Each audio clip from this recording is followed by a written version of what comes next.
Good morning. Good morning. How are you this morning? I'm going to do a whole bunch of things this morning that I don't normally do. One of those is get to here. I'm running, I'd say, behind this morning. Had an eventful sleep, and I'm kind of a mess. So we will go through the program as best we can. I'm just a little bit behind, basically, and I'm going to catch up doing it this way. One of the problems that I've had that I'm trying to figure out is yesterday when I went to replay the live stream, I mean, it was not a good experience. I don't know if my internet was down. I don't know what was going on. Not good. I just hit the wrong button there.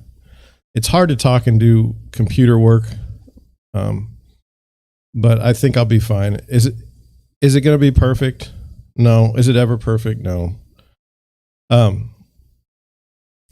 this is the life. This is the one I'm living. And, so this is what we will do.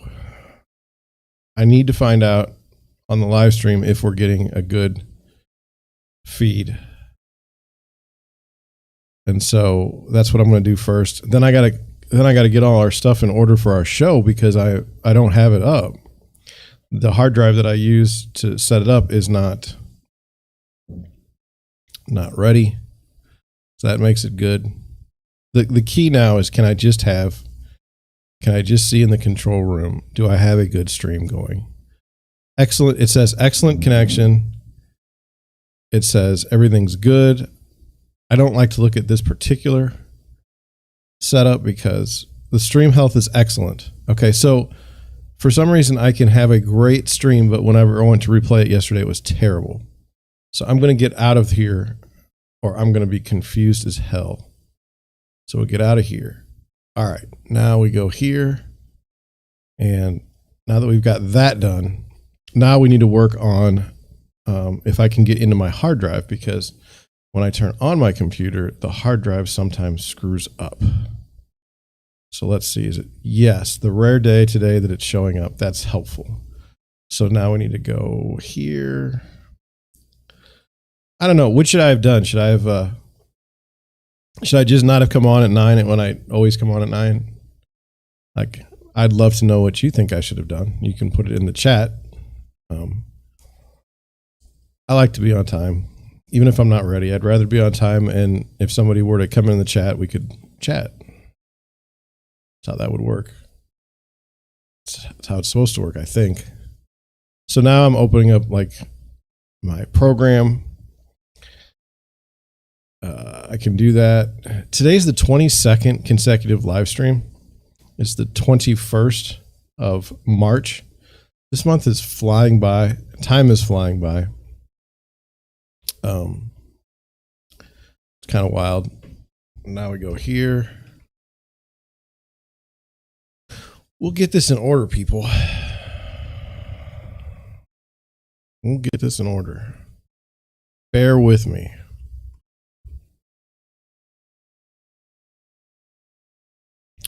I think that you have to have some things can't always be perfect, you know?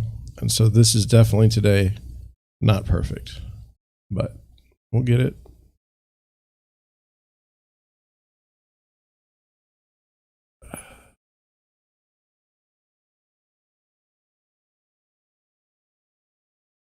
Okay, that's done. Now I have to, oh, that's weird. Okay.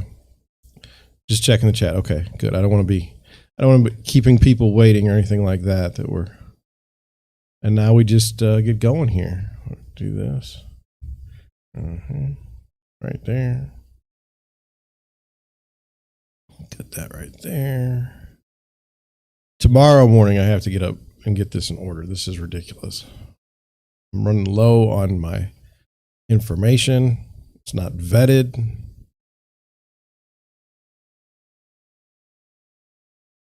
But we're going to have a good show today because it's Monday morning. It's the start of a week.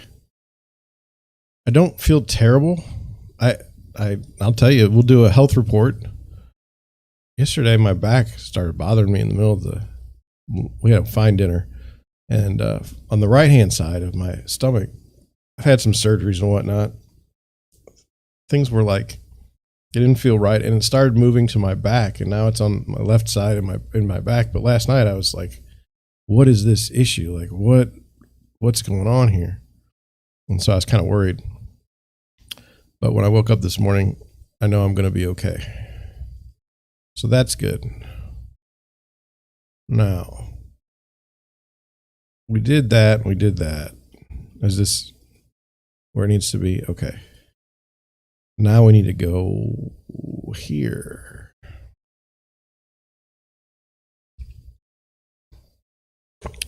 I mean, I can do this.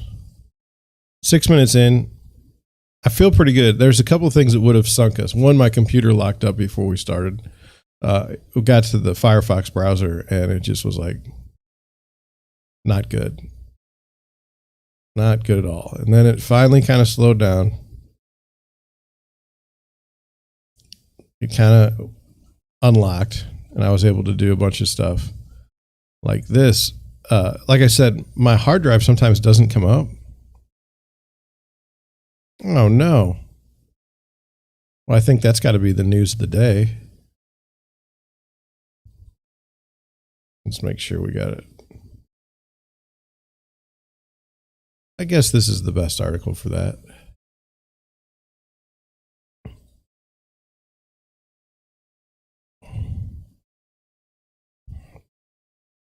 It's not an obituary today, if that makes you feel any better.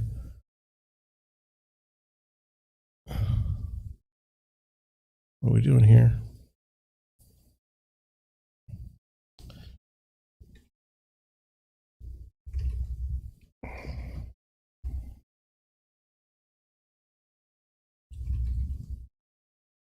All right. So now I got it all together. You wouldn't think that. You wouldn't think you'd be able to get that in order until now, but it is. Here we go over here.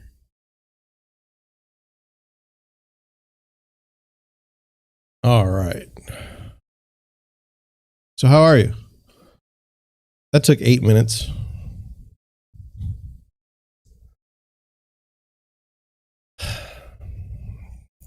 I gotta put something in here.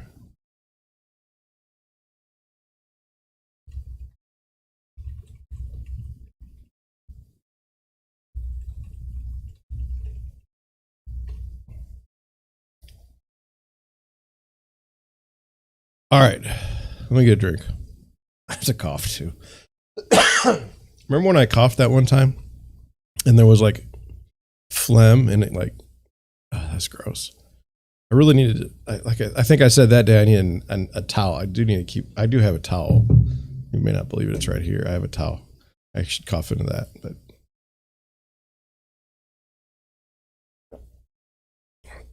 Oh, wow. Okay. Well, I don't know if that first 9 minutes was the best television I could have done, the best streaming I could have done, but I did it. It is done. Lots of stuff happened yesterday. Lots of stuff happened. It was a beautiful day. Okay. It was maybe 70 degrees. Sun was out, and everyone was outside. Everyone. It was just amazing. I've got all kinds of things I got to talk about. And then let me put it this way.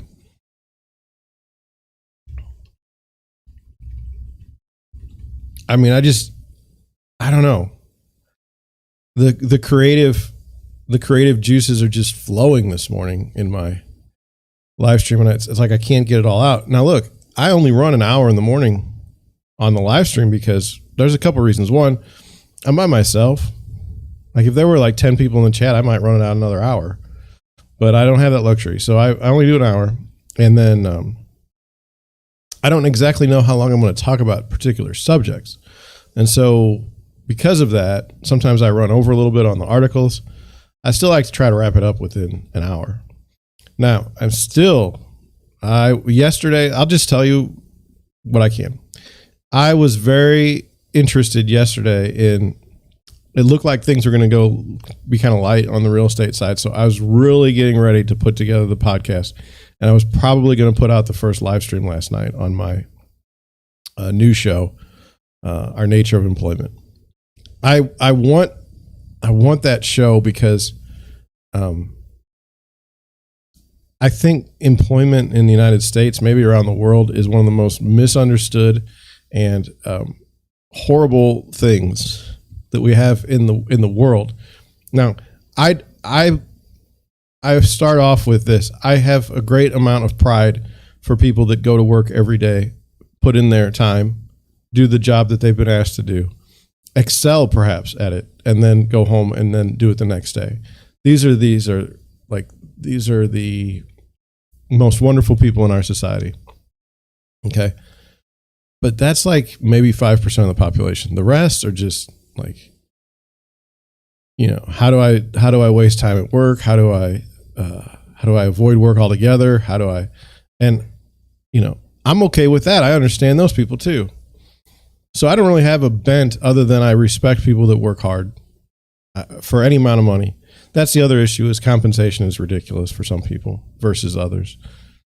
If you've ever done a manual labor job and then you see some guy that hasn't, and he's quite positive that he knows how to do things better than the guy that's actually out there doing it, it makes you want to vomit. So my goal yesterday was to put together the cover art for the channel, get a profile. I forgot the ideas for profile pics and everything like that. And then I was also going to write out the first draft of the show, just the notes. And then I needed to take my live streaming platform, and I need to connect it to the channel, and then I need to fix all those screens. Now, if you've noticed, I can run screens. I'll show you. I have really cool screens.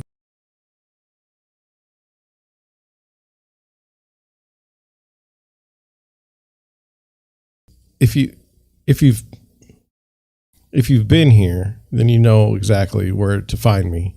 And if you haven't, it's not likely that you're going to stick around based on what I see, because I don't see very many people very often in the chat. It's not like people are, oh, hey, how are you doing? It's pretty bad. So anyway, that was the plan. And then my wife had a wonderful dinner planned. Wonderful dinner. Probably, I just don't even know I don't even know other than wonderful. It was just so wonderful. We had the family up, everything was good. But for whatever reason, it wasn't meant to be for the live stream. Now, part of me is a little bit nervous about doing another live stream. And the reason why I'm a little bit nervous is because this current live stream in the morning is not going very well as far as people watching. I'm dying here with my chat. It's just every day I come in and there's like one subscriber. There's not even one subscriber. There's one viewer or two viewers. It's not enough. It's not enough to keep this thing going. So I know that the time is a little weird. So that's why I'm going to go ahead and go up at night on my next one. But anyway, I went and took the youngest to one of her friends' houses. She's going to sleep over. It's spring break. And I talked to the dad, and we're friends. And he said, man, you got to do something because your live stream is awesome. It's just, there's not enough people there. The fact that you can talk for an hour and not have an issue is really something. And it's like really good. Like, it's better than the ones I've seen. And I'm like, I know what is up with that. And so, they say you need to promote it. I don't know. I tried to do some promotion on YouTube and it was a total failure. It was a total failure. I don't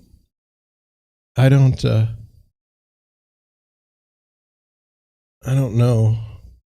I got to turn over the phones because we got text during my show. But anyway, I don't know what to do. I'm going to keep doing this. But can this go on forever? It can go on for a long time.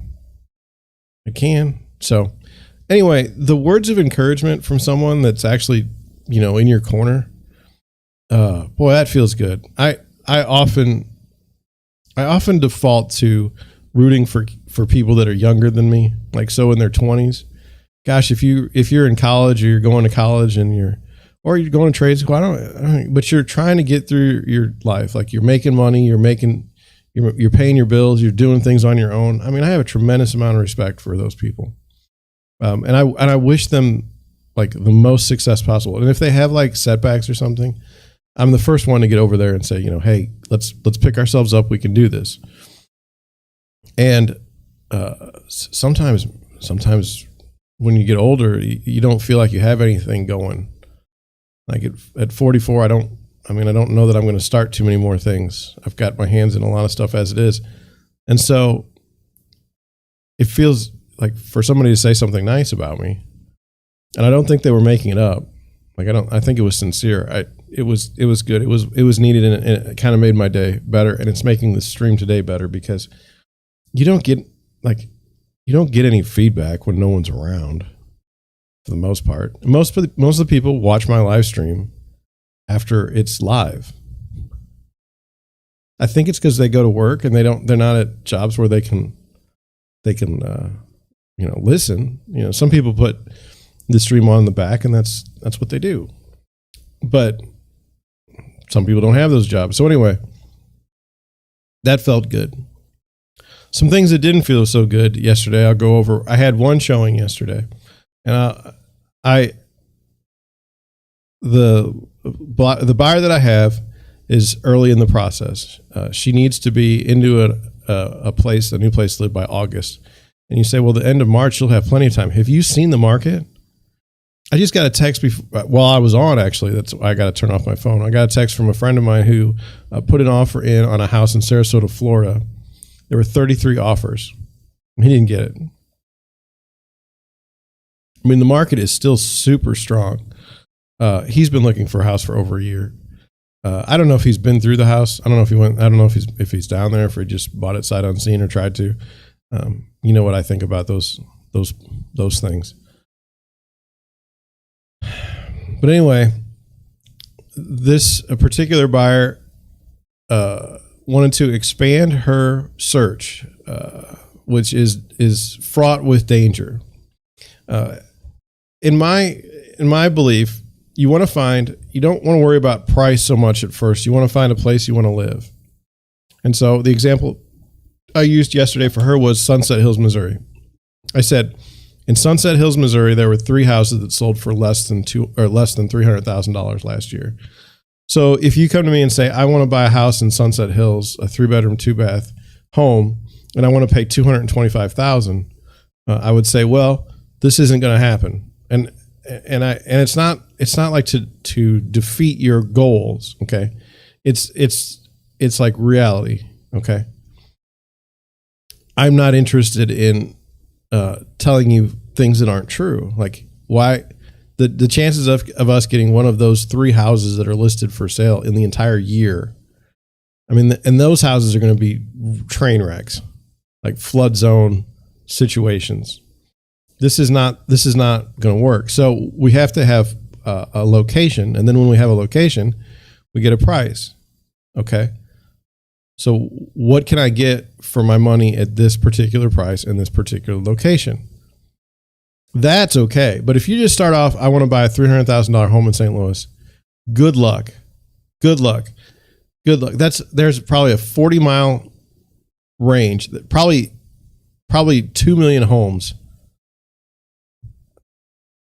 are your, so that's your playground. There's no way you'll make a decision like that. So you have to figure out what you want. Now, the second thing you have to figure out is actually, I think it's first is, are you going to live in a condo or are you going to live in a house?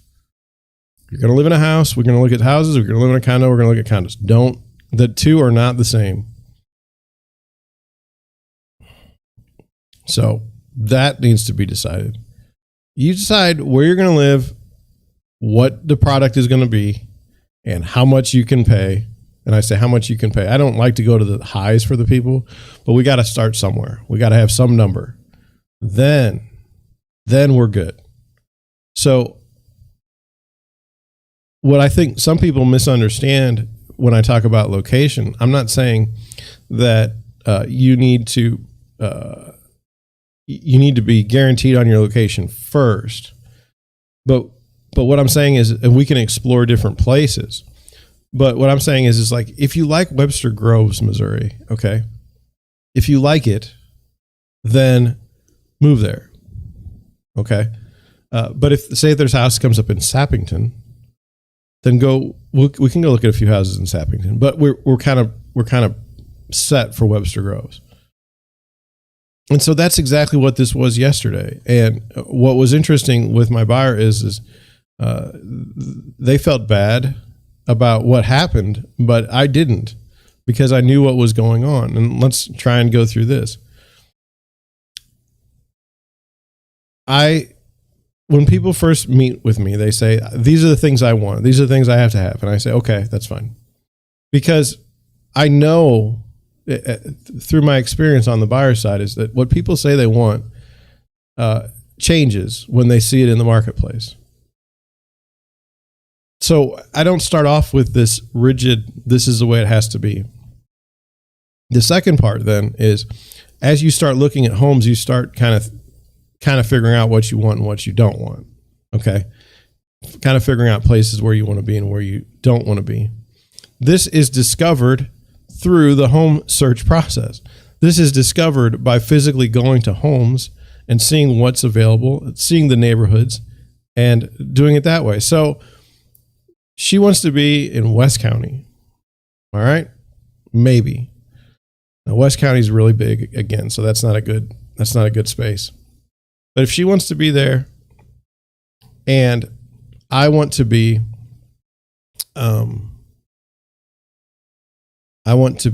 in, oh no, I'm sorry. She wants to be in West County, okay, and she sees a listing that looks attractive in South County, then we should go look at the house in South County. But I already know going into it that this is a wasted trip for me. And you say, well, why is that? Well, I know she's not going to put an offer in on the house in South County. I know that we're just on an exploratory mission to see a home. You know, I know this. I would say I know probably 75 to 80% of the showings that I do are not going to result in anything. No action whatsoever. I know that before I even go. Now you say, well, maybe you're being negative and maybe you're screwing things up. No. I don't think so. I think I'm not going to sell somebody something that they're not interested in. They're interested enough to go take a look to discover what's going on, but they're not interested in staying there. You know, so, and then there's houses that you see that are total train wreck online, and like this particular house, they wanted a sale and leaseback option. I'm not going to do that. So anyway, we go to on my way over there, one of the things I want to do is take a picture of myself when I'm showing houses so people know what I'm doing, and I like to put it on social media. But I'm very uncomfortable doing that when people are watching me. Like I don't like to take pictures of myself when people are watching me. And so I very seldom ever get a picture when I'm doing a showing. It's not professional. Let me whip out my camera while we're showing a house. No. So anyway, I have two phones. One's my work phone, one's my personal phone. Sometimes when I get tired, which we can talk about as well, I can run for like 2 hours today. But anyway, and then tomorrow I'll be like, I won't be able to speak for 15 minutes. Anyway, when I put the directions on my personal phone, I always use GPS, because what happens to me when I'm driving is I start thinking about things and then I forget where I'm going and I forget what I'm doing. And this has been true since I was, much younger. The only thing is now we have GPS. So it kind of helps me. But I had the phone and then I had my work phone. So my personal phone is shooting out directions, and I go around, I'm going to this place and I know where it is, but I always, like I said, use GPS because. So while I'm driving, I go around a corner and my phone flies off of the console into the front corner of my car. So I can't even get to it. And then I don't know if the directions are still on. I'm driving down this windy road. And so I have my a regular phone, or my work phone, and I'm like, oh my gosh, I got to type in the address now while I'm driving, and it's just a terrible situation. So that was the start of the weirdness. And so while I'm typing my GPS address into the phone, I get a text from my buyer. She says, I'm here, and there's a weird dude looking at me. I think it must be an agent. It's like, oh, that's not good. That's not good. Never good. That's not a good text. And so I said, okay, well, I should be there like shortly. So I drive there. There's a fellow literally in a minivan, or not a minivan, in an SUV, parked, just staring right at my buyer, and then right at me. And then there's a garage door open, and there's a lady in the garage in her car. She just happens to be the unit we're looking at. So we, like, my buyer thought it was an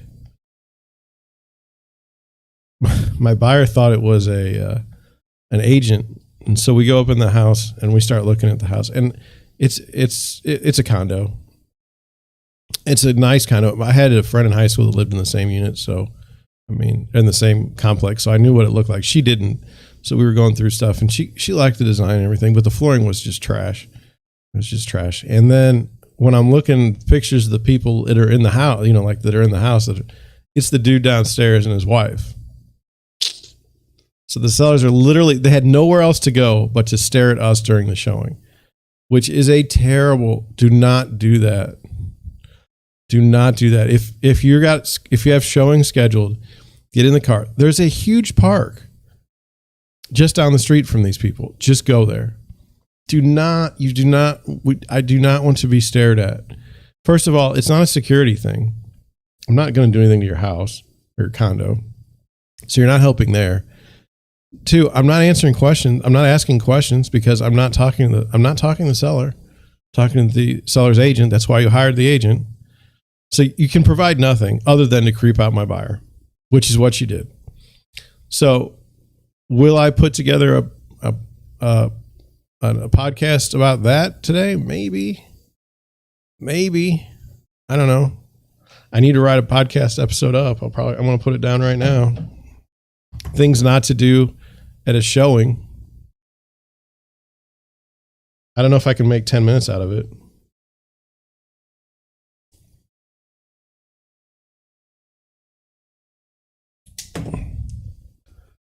We'll see. Try to make it kind of fun. Maybe that'll go. But anyway, so she's like, I don't like this place. And so normally we'll have like a little discussion after we go through the house just to talk about things. It's like, I'm getting in my car and I'm leaving. There's a park up the street. Let's go talk there. So we went up there, talked for a minute, and that was that. Then I get, why not?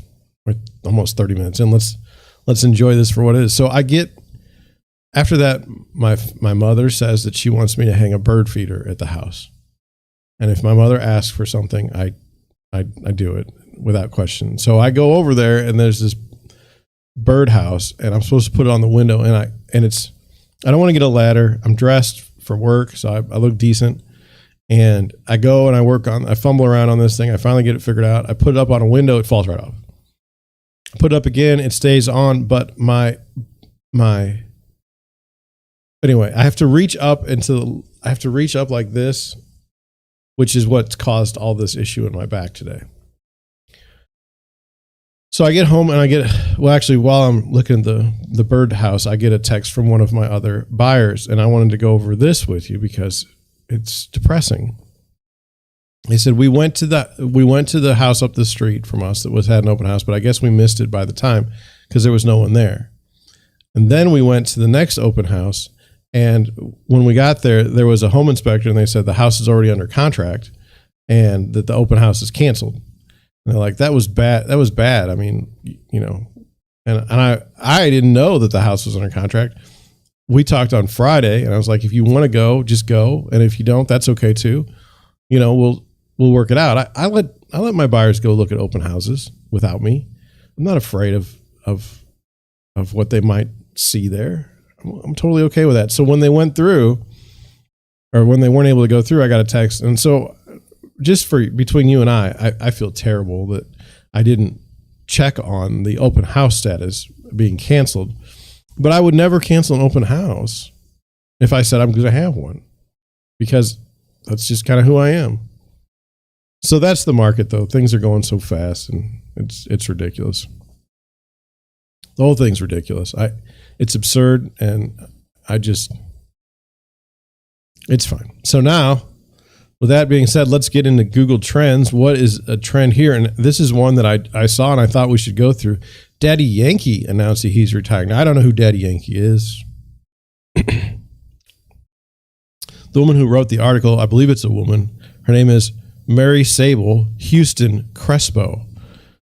So, I mean, she's on it and says, Daddy Yankee, one of reggaeton's biggest names, announced Sunday he's retiring after 32 years in the music industry. Now, the way I see this is you can retire by announcing it, or you can retire by not, like, people forgot about you. Like, I don't know about the Gin Blossoms right now, but I don't know if they've retired or not officially, but like they're kind of done. I'm just saying. This race, which has been a marathon, finally sees the finish line. Now I'm going to enjoy what all of you have given me, the singer said in a video statement posted to YouTube. People say that I made this genre worldwide, but it was you who gave me the key to open the doors to make it the biggest in the world. Now, again, this is something that I know nothing about.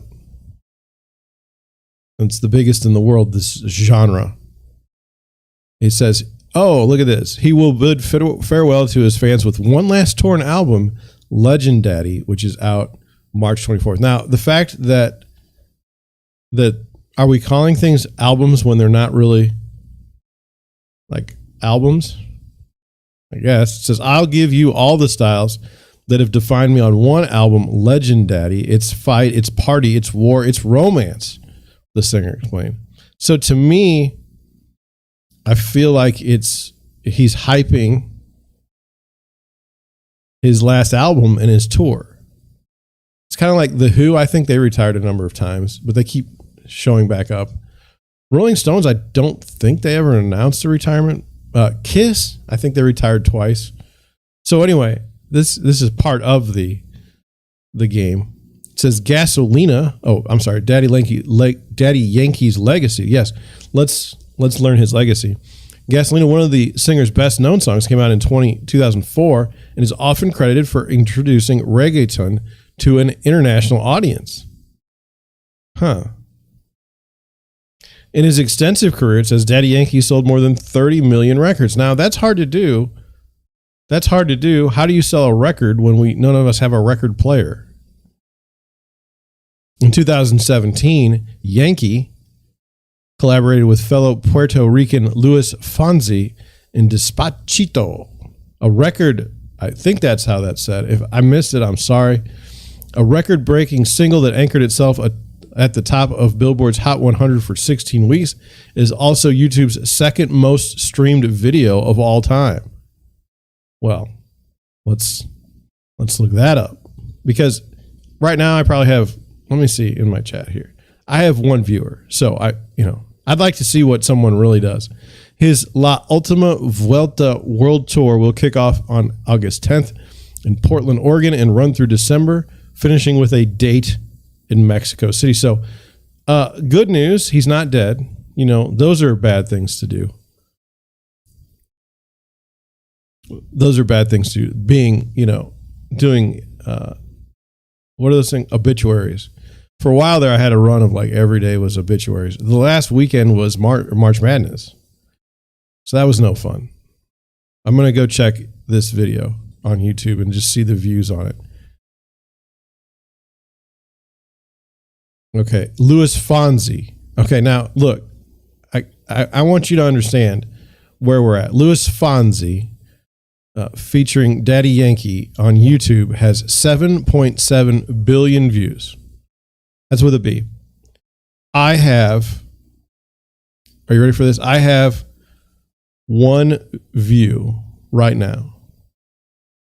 I am many billions of views short. Oh my God, 7.7 billion views. That is a lot of views. And that's the second most streamed. I don't know what the first is. They didn't say that in the article. So, wow. Congratulations to him. 7.7 billion views. Let's move on to some real estate. Paradise, Nevada. Have no idea where it is, but they have some multi-million-dollar homes. I figured we'd go look. This one here, I love this. It's a $5.9 million, 5-bedroom, 6-bath, 16,000 square foot house on a 1.05 acre lot. Now, they're pulling Las Vegas. So I suspect that, I don't know. I'm probably in the wrong place, and people that live there, you can come at me, and I'm sorry. But what I like about this is it says it's a 15,000 square foot underground bunker located underneath a 2,300 square foot home, which is accessible by elevator and stairs. This concrete and steel bunker contains a 500 square foot home, a guest house, pool, spa, water something, and a putting green, fountain, wall murals, and painted skies. So you're not actually buying the house above ground. You're buying the house below ground that has a pool and a guest house. It's pretty, that's pretty wild. Built in 1978. It's been on the market for 1,200 days. Okay. And I think I've even seen this house. It says gigantic luxury underground bunker 2.5 miles east of the Las Vegas Strip, also known as the Las Vegas underground house. This 15,000 square foot luxury bunker is an underground stout construction using enormous steel beams and thick concrete to make this giant bunker space comfortable. The space was built out with a sprawling 5,000 square foot single family home surrounded by yards, a 450 foot guest house, a pool, spa, yard, waterfall, trees, barbecue, 500 linear feet of murals of different landscapes, and drop ceilings painted to look like the blue sky to hide the giant steel beam framework. The underground yard surrounding the 5,000 square foot underground home is lit with a choice of 4 color settings to simulate the time of day from dusk, day, sunset, and nighttime.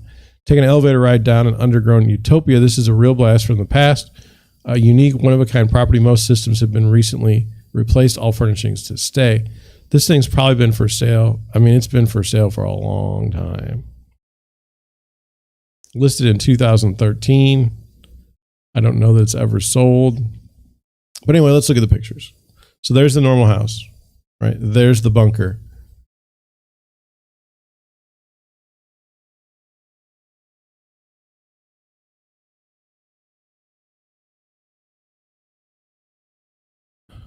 And there it is.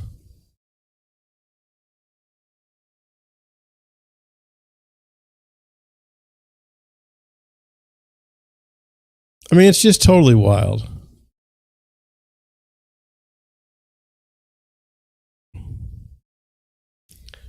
You literally live underground.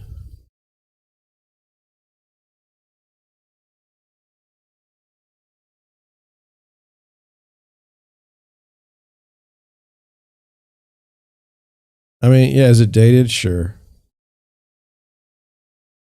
But it's just wild. Look at that room.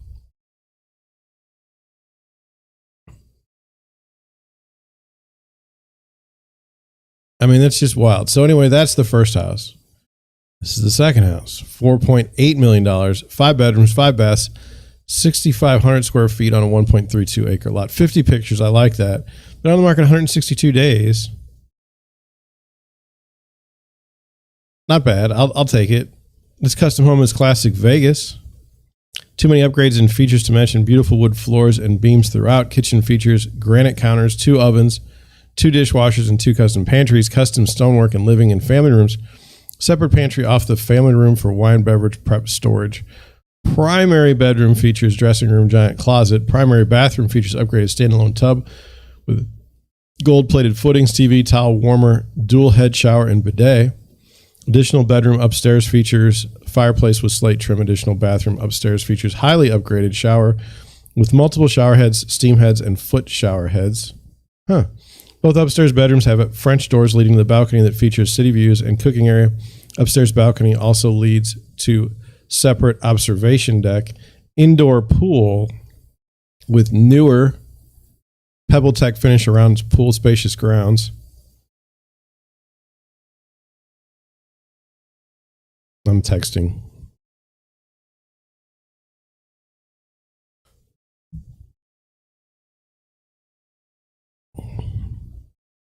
And grounds feature mature landscaping and fruit trees. Front yard features serenity area and gazebo. Well, I'd like to see the serenity area.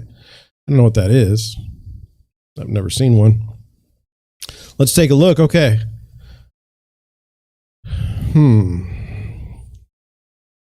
It's empty. Big kitchen.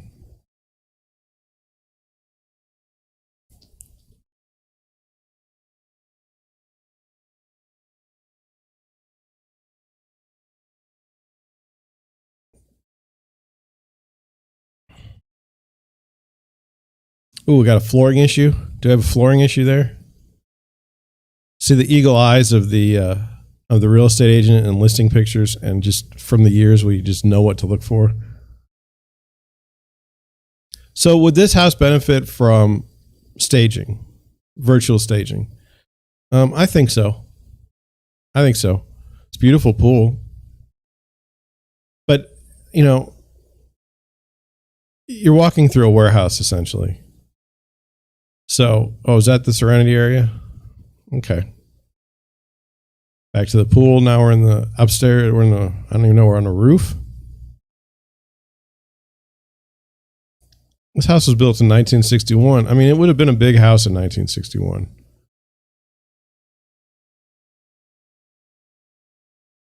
That's fascinating. This looks like a prison. I mean, that looks like a prison, literally. All right. One last house, 3.2 million, 5 beds, 6 baths, 8,000 square feet on a half-acre lot. I like the start of this house. No, I don't need a pop-up right now. I'm good. 47 pictures. 74 days on the market. That's what it says. But it's really been for sale since 6/29/2021. Actually, 6/10/2021. It's been on the market for a long time. What does the description say? We like to see that. Traditional custom estate with 5 bedrooms and 8 bathrooms. Over 8,000 square feet is located behind a private gated cul-de-sac of only 4 homes. The double front doors lead to a formal buyer's foyer, showcasing a grand staircase, high vaulted ceilings, and a wine room. This main level of this expensive custom home features a formal living room and dining room, family room, office, chef's kitchen, and 1 ensuite bedroom. 2 additional half baths and a private gated courtyard entrance with fire pit, water feature, a separate guest suite, and a 5-car garage. The second floor features 3 additional ensuite bathrooms or bedrooms. That doesn't make any sense.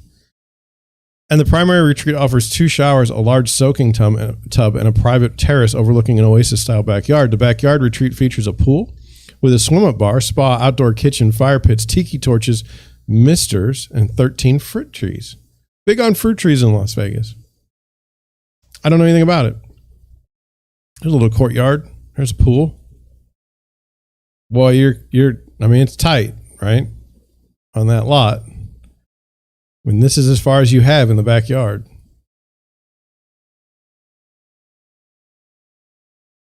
Oh, look at that. That's a nice entrance. This house is nice, especially for the price. I mean, for what we've been seeing. This is 8,000 square feet. And yeah, I mean, is it dated? Sure. Sure it is. But it with some work, this house would be really great. For not that much money, you know, I mean, you're already at 3.2 million. I mean, 100,000, I think would clean this house up. I mean, no one wants red walls. You know, like that's a buyer. They may think they do later. You know, I mean, just pick a color. That's on this one. That's what I would say. Let me get a drink.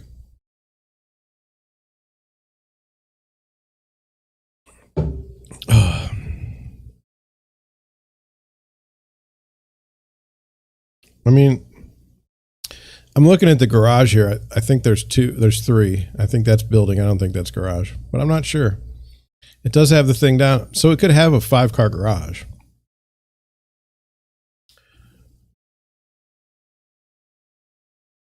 It's a nice house.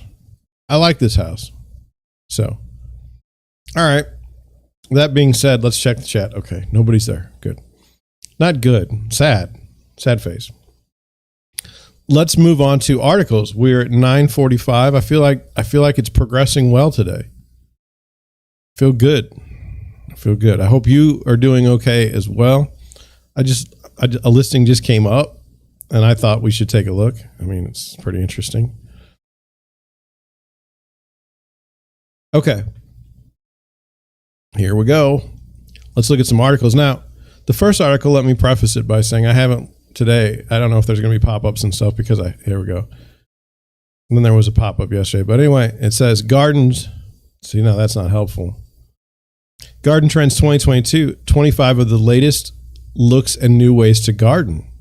And I'm talking to you about this, or I'm thinking about this in the way we were thinking about outdoor spaces in general. How I was telling you how I think a one way to set your house apart from someone else's. Say you have the same square footage as someone.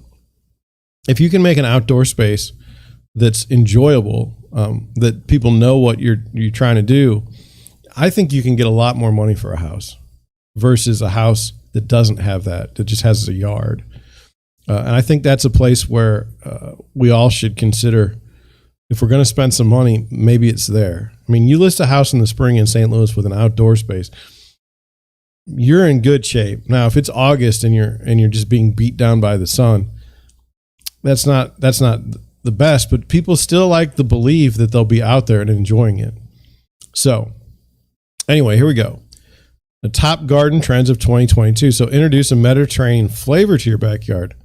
This one woman believes that all gardens present and future needs is designed to cope with increasingly wet winters and hot, dry summers. When you think of climate change and whether your tree will thrive in 50 years' time, her Mediterranean garden idea is to look up other climates for her plant choices. Now, I'm not. Good Lord. It says, I'm interested in using hardier trees from the Mediterranean region that are close relatives to our native trees.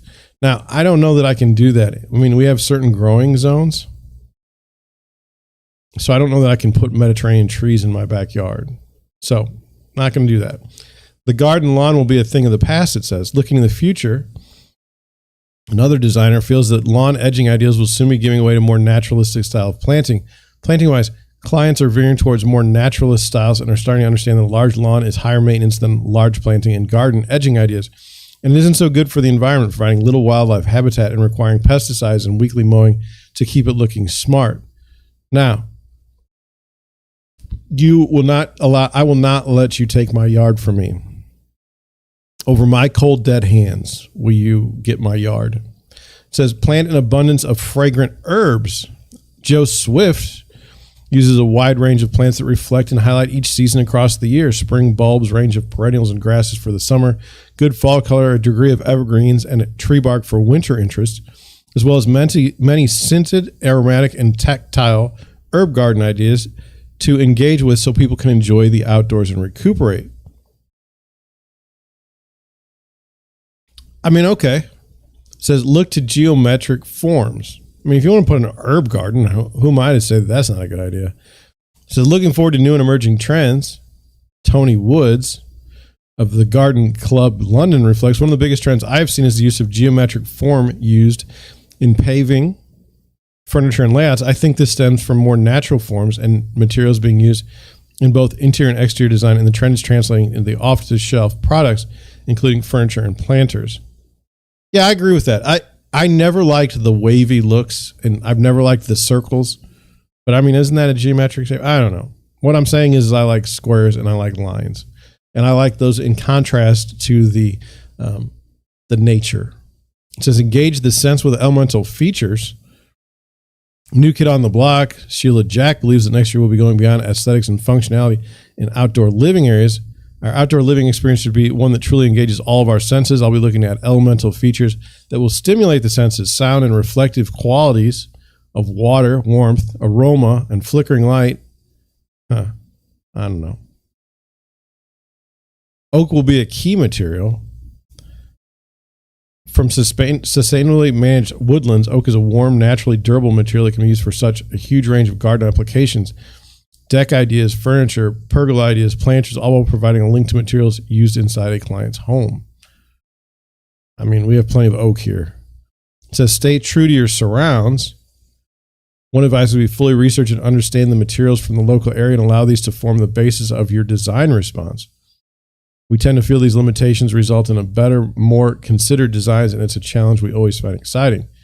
This also usually ensures a reduced carbon footprint for your projects, as well as making gardens feel well rooted to the conditions of the surrounding environment. Okay, that didn't help. You know, some of this stuff is like over my head. I'm not trying to mock it. I just don't understand it. Explore flood prevention options. It's imperative that every garden designer should consider the adoption of nature-based solutions as a minimum baseline to address future climate change. While color and material tend to come and go, must-haves, we really need our flourishing ecosystems, healthy people, and resilient planet. Flood prevention was particularly prevalent in the scheme of Edwards' design, Christchurch Gardens, winner of the International or UK Communal Landscapes and Gardens Awards. The design employs a sustainable drainage system that aims to retain 100% of the runoff water on site. Permeable resin-bound gravel was used for new paths adjacent to trees to allow percolation of water and allow air to the roots, while bespoke natural stone paving patterns direct surface water to flow into subterranean drainage diffusion units to capture rainwater and release it slowly into the ground below. I'm not worried about that. What is this? Enhance nature. Our gardens have long been our havens, but without a doubt, 2021 placed greater emphasis than ever before on the restorative effect of nature and outdoor space.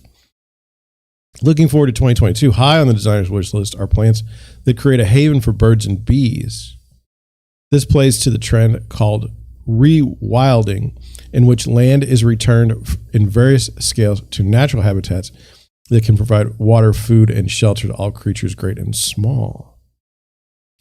Debbie Roberts of Acres Wild Suspects that green structure rather than the hard landscaping is becoming more important, together with a softer, more natural look. This is demonstrated here in the garden at Blue Springs Lodge in West Sussex, which she created with her partner Ian Smith. Its relaxed style blending beautifully with the surrounding landscape.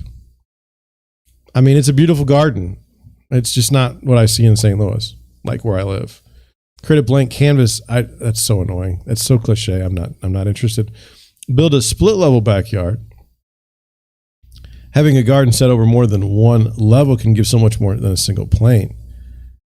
Urban gardens almost inevitably have a change in level. And there's hardly a garden she designs that doesn't include a set of steps. Different levels help to zone areas and present wonderful opportunity to play around with materials. Steps leading to terraces create focal points and a sense of journey and discovery, according to Butler. I don't like steps in my backyard because I don't want to mow. I don't want to take the lawnmower over it. I don't want people tripping up and down because they don't know it's there. So no, devise a multifunctional space. Just as today's homes now have to have multi-functions, so are gardens being pushed to the limit. With people relying on their homes as an office, there's an outdoor space for connecting with nature and entertaining friends and families. Safety is essential. Homeowners now want to invest time and money into cultivating their outdoor spaces, large or small, into functional and beautiful enhancement of their homes. For those that have the space, swimming pool ideas are high on the agenda for next summer, as are fully equipped garden buildings. Okay. Plant flowers for pollinators. Creating sensory garden ideas are important for plantswoman. Now, I've never heard that word, plantswoman. And she's tipped salvias to continue their popularity. They need minimal TLC. They flower for a long time and are absolute haven for pollinators, protecting declining bee species. It's all about the pollinators. I concentrate on what the bees will benefit from. Early flowering, nectar-rich bulbs and perennials, such as crocus, geranium, phaeum, and I'm not even saying that word. There's often a shortage for pollinators early in the year. I carry this through late flowering. Whatever. Use bricks and mortar. Okay. Grow your own. Do we really need to go over using bricks and mortar? I mean, you can figure that out. Grow your own. I'm okay. I have a garden in the backyard. Does that mean I'm trendy? Think big. It says, I always encourage people to think big in their garden or even to think tall. I agree with that. I've got some trees that should grow tall if my dog doesn't kill them. Take a less is more approach. Is that like painting a blank canvas? Beautify it with a romantic plot. With more people using foraged food for cooking, Mia Witham thinks that edible forest could become the new vegetable garden. It says, I'm currently designing an edible forest for a chef in Suffolk. It's carefully designed, semi-wild ecosystem of plants organized in layers with trees making up the canopy layer, shrubs providing a middle layer, and perennial plants covering the ground. It's an exciting concept, and unlike traditional vegetable plot where annual plants are mainly grown, edible forests require minimum input for maximum output. Okay. Put wildlife at the forefront. It says creating sustainable wildlife garden ideas and beautiful spaces needs to be at the forefront of everything we do, no matter what size or location the gardens we are designing. Okay. Let pattern and texture take center stage. Nah. Incorporate curvilinear forms. I hate curvilinear forms. Now that's exactly opposed to me to the geometric. And then it says embrace the render revival. Look out for I have no idea, renders in 2022. These renders are a rare application in garden design, having been used predominantly by the house building industry. These renders are low maintenance, weather resistant, hard wearing. Plus, they have great texture but need professional application. A different look can be achieved with conventional render using material pigments, which are applied whilst the render is still green and layered, and color washes and absorbed in the surface, keeping the render breathable. I think the red or yellow ochre's tone work well in a garden setting. Wow. Cherish outdoor play with family and friends. Work wood into your outdoor space. That's kind of cute. A little space. I agree with that. It's not a new material, but I think there'll be a focus back on using timber next year. In the past, it's always been viewed as a material used at ground level or basic fence, but there are many other elements in the garden that clever design can incorporate timber into. We use a local Scottish wood supplier when we can, and I love the possibilities it gives us when we're creating a garden. Okay. Go for greenhouse living. All right. I don't know. I tried. Part of this is an article in Great Britain. Oh God. I've got texts all over the planet.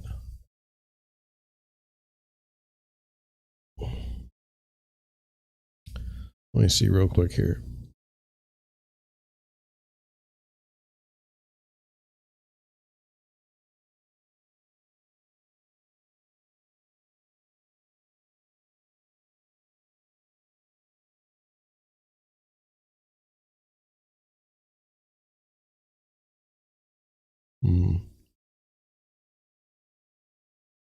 Okay.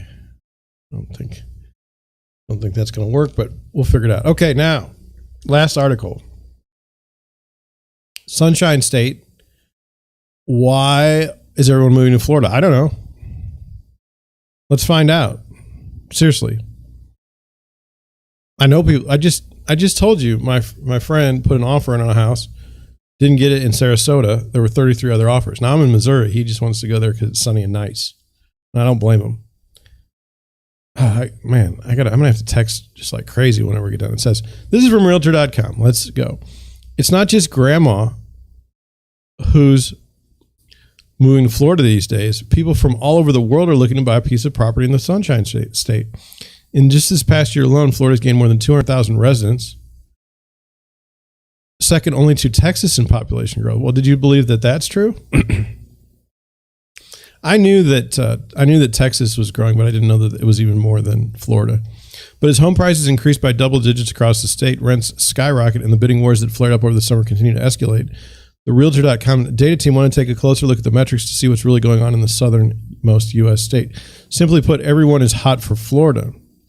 Florida's always been an attractive place to live with its warm weather, gorgeous beaches, no income tax, and really relatively affordable home prices.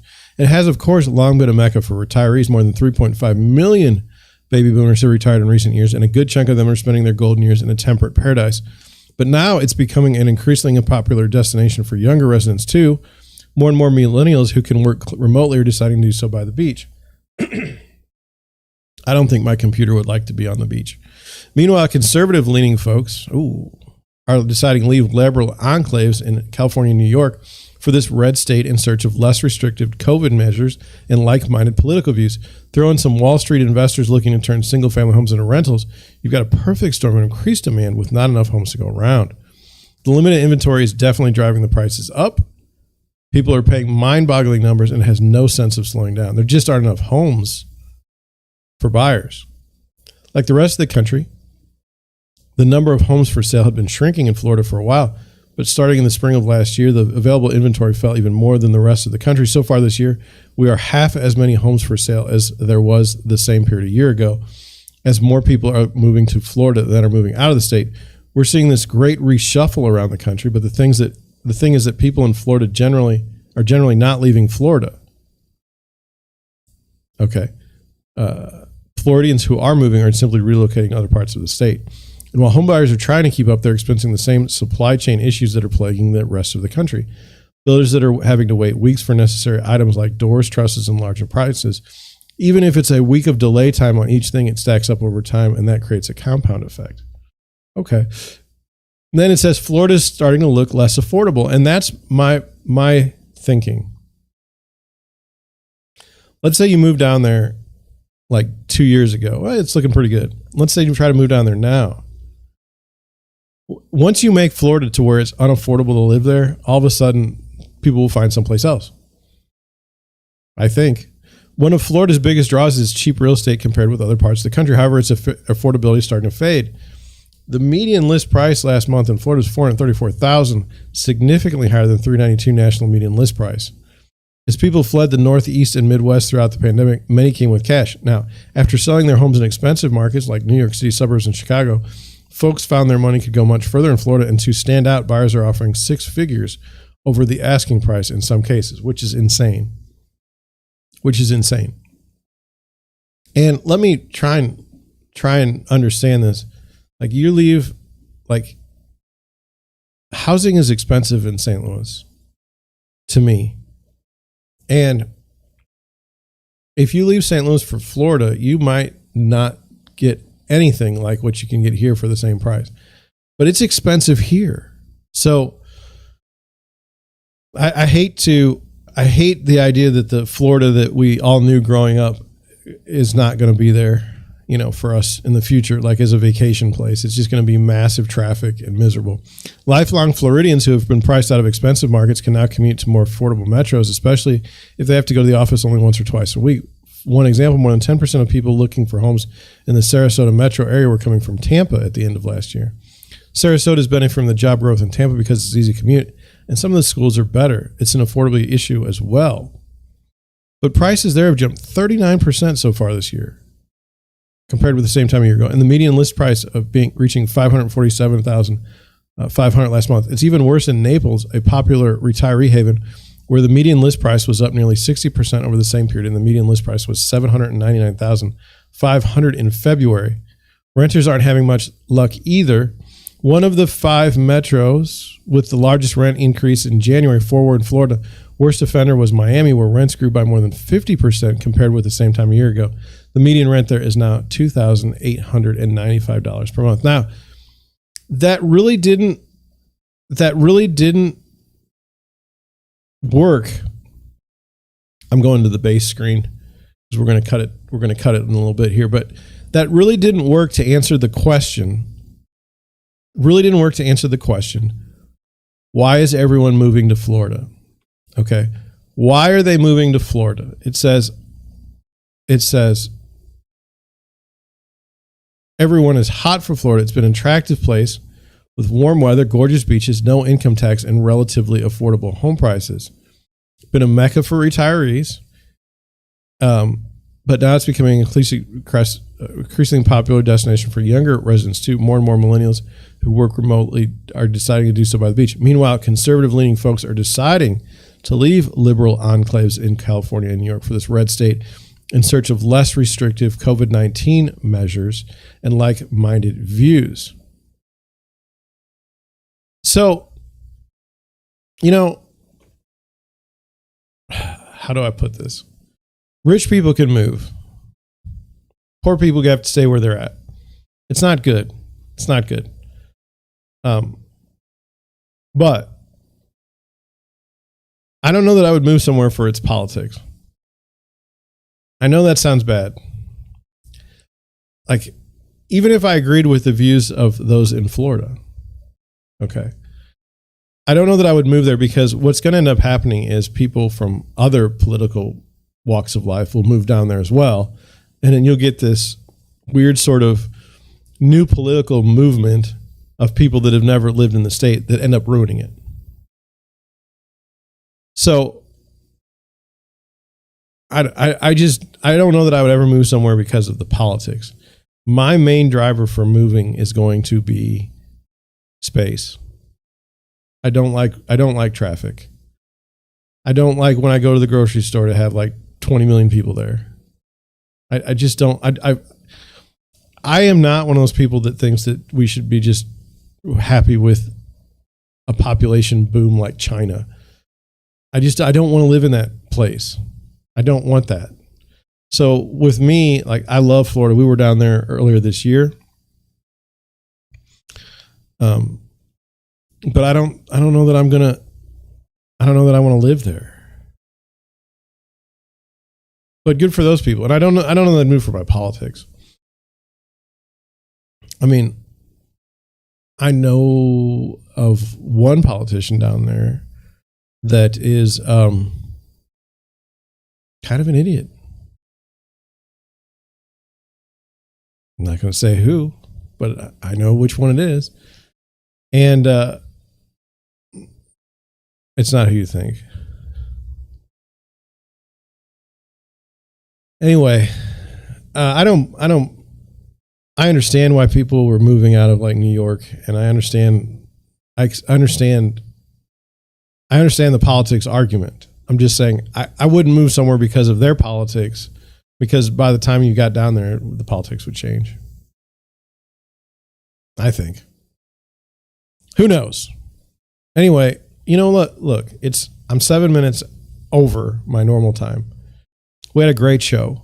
I mean, gosh, I had a terrible article about gardens and managed to get through it. And it really wasn't that bad.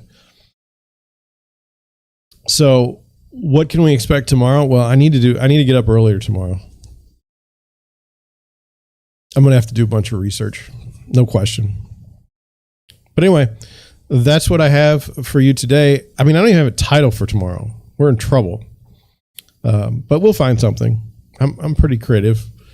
Anyway, thank you for watching. You go out and have a good day. Everything should go perfect for you. That's what I want. I want for my viewers. And now here's the thing. You're not here. Okay. So whenever you watch this, that's when I want it to work out for you. If it's a year from now, enjoy. Thank you for watching. I'll see you tomorrow, 9 a.m. Be here.